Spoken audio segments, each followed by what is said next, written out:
Hello guys, welcome back to my mini blog. তো আজকে একটা প্রবলেমে পড়ে গেছি, তো আপনাদেরকে এই ভিডিওটা শেয়ার করছি। এই দেখুন, আমার এটিএম কার্ড পয়সা তুলতে গিয়ে আটকে রয়ে গেছে, কোনো কাজ করছে না, কোনো সিগন্যাল দিচ্ছে না। আমাদের সিকান্দার ভাইও ট্রাই করছে, তবুও বেরোচ্ছে না।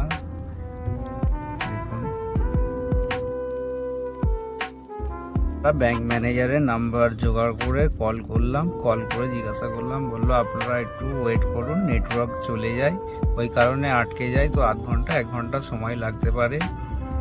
তারপরে আমরা ওয়েট করার পরে আমরা প্রায় 8টার সময় আমার এটিএম কার্ড আটকে গিয়েছিল, রাত 11:30 বেজে গেছে, তারপরে অলমোস্ট বেরিয়ে গেল।